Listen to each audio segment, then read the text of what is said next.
चलिए सीधे इस लोक कथा की गहराई में उतरते हैं।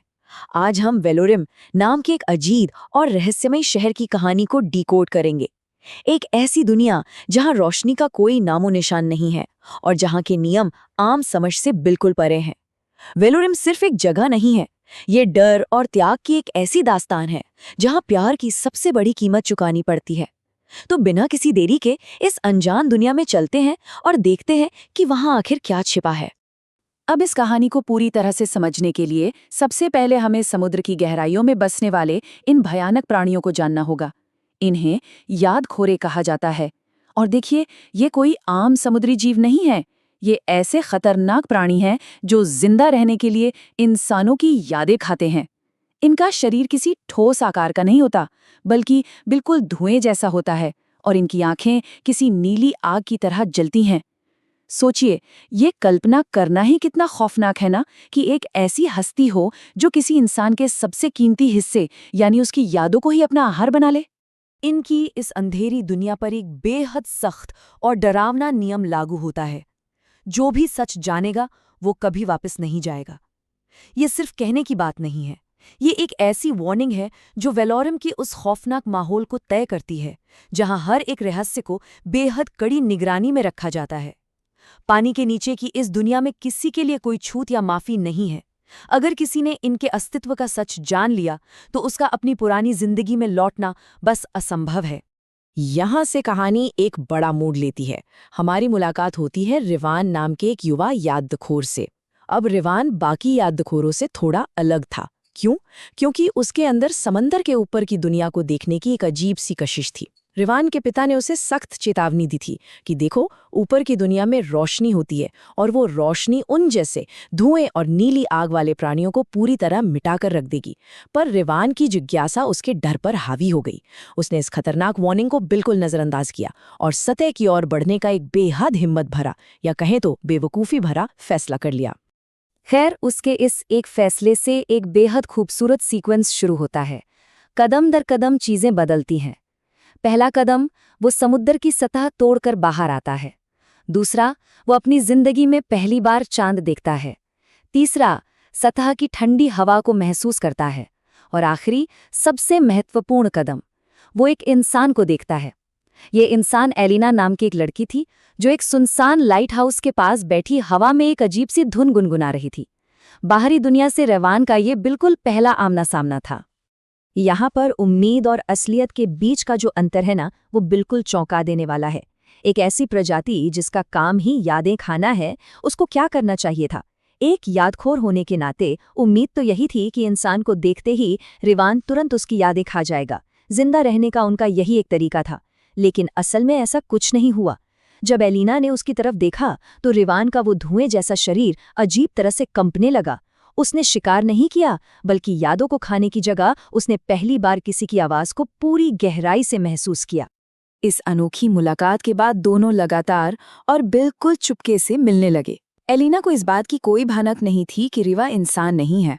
पर एक दिन रिवा के उस बेहद शांत और ठंडे स्वभाव से परेशान होकर एलिना ने पूछ ही लिया कि आखिर वो हमेशा इतना ठंडा क्यों रहता है। इस पर रिवन ने मुस्कुराते हुए एक बेहद गहरी और उदास बात कही, क्योंकि मेरे अंदर दिल नहीं है। ये बात साफ दिखाती है कि रिवन को अपने खोखले वजूद का कितना गहरा एहसास था। एक ऐसी जिंदगी जहां बस दूसरों की यादें छीनकर जीना हो, वहां भला दिल की जगह ही कहां बचती है।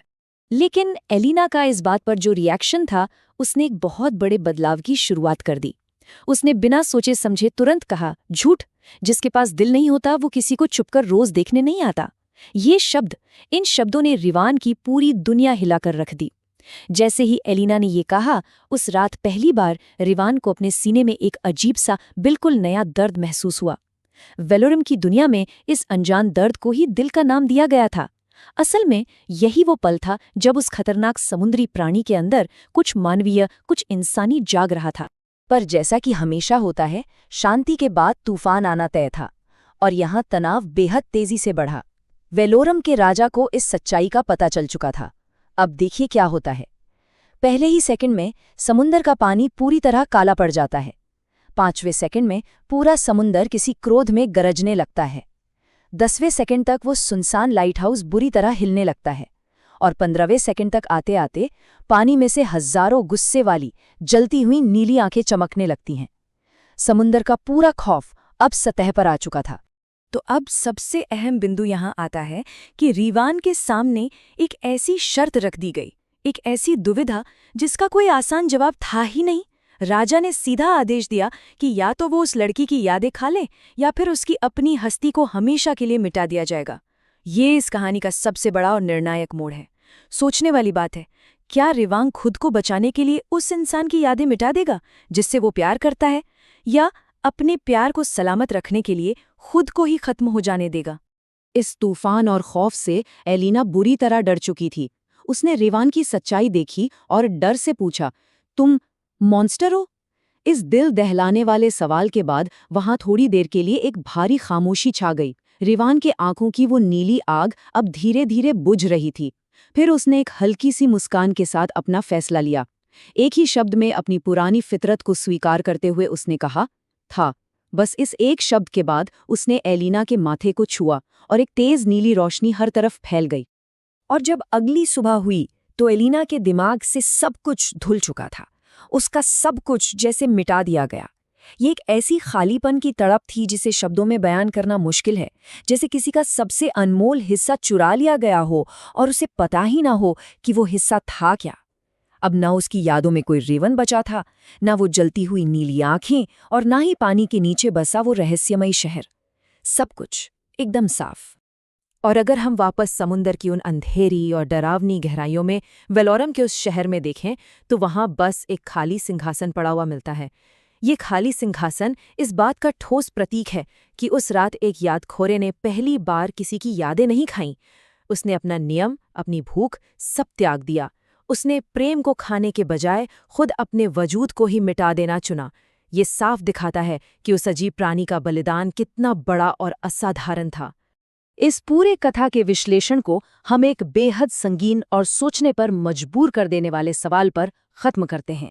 अगर प्यार का असली मतलब किसी दूसरे को बचाने के लिए खुद के वजूद को ही मिटा देना है, तो क्या ये दिल मिलना एक बेमिसाल उपहार है, या फिर अस्तित्व को ही खत्म कर देने वाला सबसे बड़ा श्राप?